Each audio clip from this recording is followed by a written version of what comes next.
சட்னி அரைச்சா மசாலா அரைக்க முடியல, மசாலா அரைச்சா மஞ்சள் அரைக்க முடியல, ஒவ்வொன்னுக்கும் தனி மிக்சரா வாங்க முடியும்? வேண்டாம், அல்ட்ரா சாய்ஸ் ப்ரோ இருக்கே, இந்தியாவின் அதிவேக 1000 வாட்ஸ் மிக்சர் கிரைண்டர், வினாடிகளில் கலையும் கரைக்கும். ஒரு சாய்ஸ் ப்ரோ போதும். இனி எதையும் அரைக்கலாம், அதை ஃபாஸ்டா அரைக்கலாம். திருப்பரங்குன்றம் மலை உச்சியில் உள்ள தீபத்தூணிலும் கார்த்திகை தீபம் ஏற்ற வேண்டும் என்று 3 முறை நீதிபதி உத்தரவிட்டும் திமுக அரசு அந்த உத்தரவை நிறைவேற்றவில்லை. 3வது முறையாக நேற்று இரவில் தீபமேற்ற அனுமதி மறுத்ததால் பதற்றம் நிலவியது. திருப்பரங்குன்றம் சென்ற பாரதிய ஜனதா மாநில தலைவர் நயினார் நாகேந்திரன், மூத்த தலைவர் ராஜா உட்பட பல தலைவர்களை போலீசார் கைது செய்தனர்.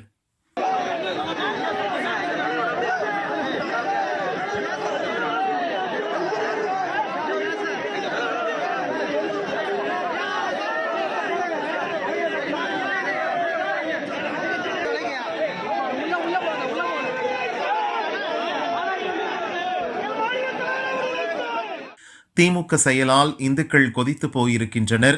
பல தரப்பினரும் அரசியல் கட்சிகளும் திமுகவை கடுமையாக சாடி வருகின்றன.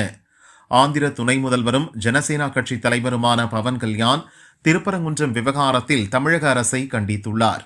அவரது அறிக்கை: மதுரை ஹைகோர்ட் தீர்ப்பளித்தும் திருப்பரங்குன்றம் மலை உச்சியில் உள்ள தீபத்தூணில் கார்த்திகை தீபம் ஏற்றவிடாமல் தடுத்த தமிழக அரசின் முடிவை ஜனசேனா கட்சி சார்பில் கடுமையாக ஆட்சேபிக்கிறோம். ஒரு குறிப்பிட்ட பிரிவினரை திருப்திப்படுத்த இந்துக்களை தீபமேற்ற விடாமல் தடுத்ததை ஏற்றுக்கொள்ள முடியாது. தீபமேற்றும் நிகழ்ச்சியில் பங்கெடுக்க வந்த தமிழக பாரதிய ஜனதா தலைவர் நயினார் நாகேந்திரன், மற்ற தலைவர்கள் இந்து முன்னணியினரை சட்டவிரோதமாக கைது செய்ததை நாங்கள் கண்டிக்கிறோம். கோர்ட் உத்தரவுகளை மதிக்காமல் இந்து சமய நம்பிக்கைகளை கட்டுப்படுத்துவது சமூக நல்லிணக்கத்தை சீர்குலைப்பது ஜனநாயக விரோத அணுகுமுறை. இவை மக்களின் நம்பிக்கையை பலவீனப்படுத்தும். மத சுதந்திரத்தை மதிக்க வேண்டும், நீதிமன்ற உத்தரவை நிலைநாட்ட வேண்டும் என்று தமிழக அரசை வலியுறுத்துவதாக பவன் கல்யாண் கூறியுள்ளார்.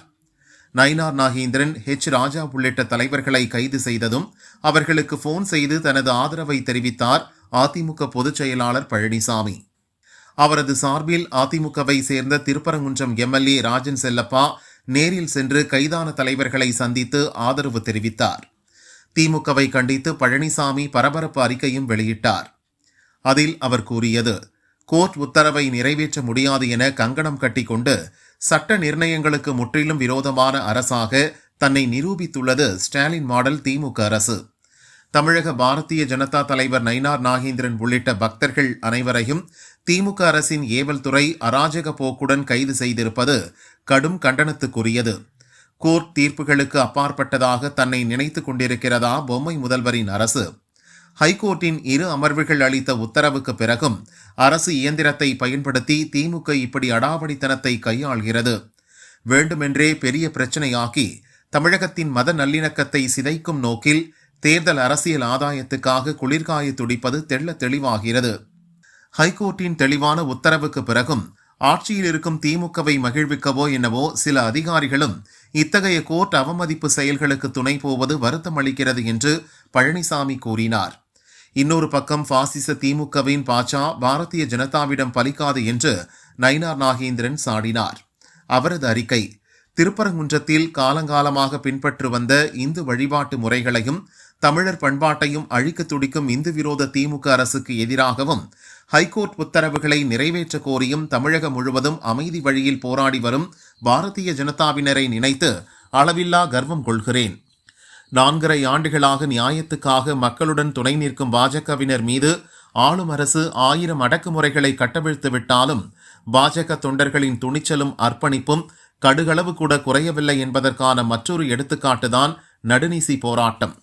பயந்தவர்கள்தான் பாசிசத்தின் பாதங்களில் சரணாகதி அடைவார்களே தவிர மக்கள் பணியை மகேச நாணையாக ஏற்று உழைக்கும் பாஜகவின் படை தளபதிகள் ஆளும் அரசின் பொய் வழக்குகளையும் போலி கைதுகளையும் பதக்கங்களாக தாங்கி நிற்பவர்கள்.